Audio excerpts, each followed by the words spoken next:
Assalamualaikum, apa khabar semua? Hari ni saya nak tunjukkan cara kilatkan lampu kereta yang pudar. Ya, sebelum ni kita selalu dengar orang kilatkan lampu kereta dengan macam-macam cara.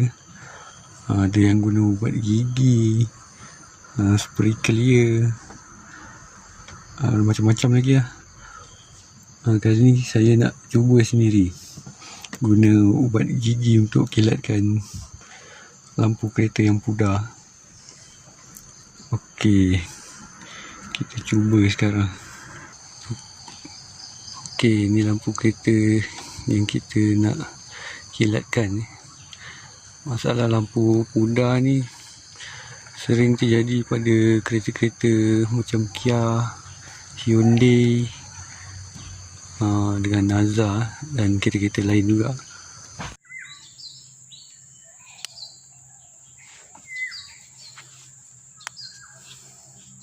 Okay, kita gunakan ubat gigi ni, sensodyne. Ratakan.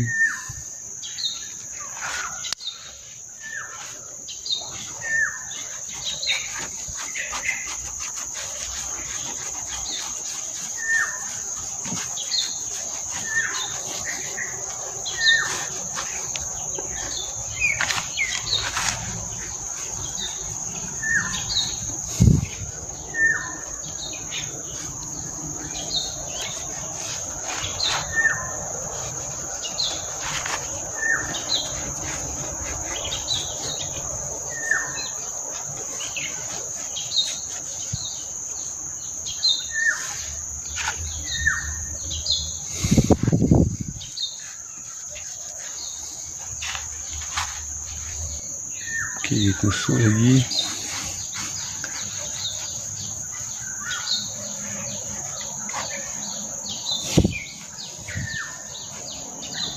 Okey, sebenarnya memang ada jual alat untuk kilatkan lampu yang pudar ni. Ya, tapi kita gunakan ubat gigi sebab senang dapat kat rumah. Sebab ni benda ni memang selalu ada kat rumah, jadi kita gunakan je.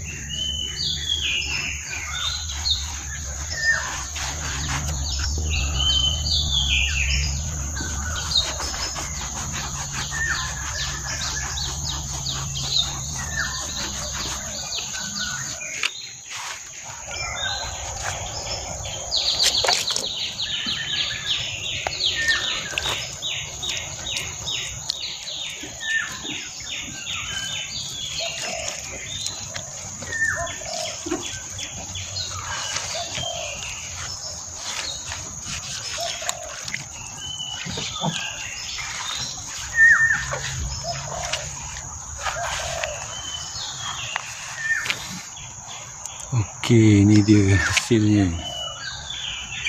Lampu yang kita gosok dengan ubat gigi. Ya, selain senang dapat kat rumah, ubat gigi ni boleh kilatkan lampu. Okey, nampak perbezaan dia sebelum kita gosok tadi. Sekarang dia dah jernih lampu ni.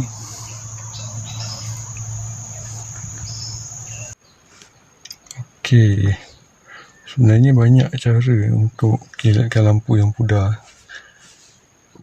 Jadi korang pilihlah yang mana korang suka, yang rasa lagi bagus. Kalau suka cara tadi boleh cuba. Okey, sekian saja video untuk kali ni.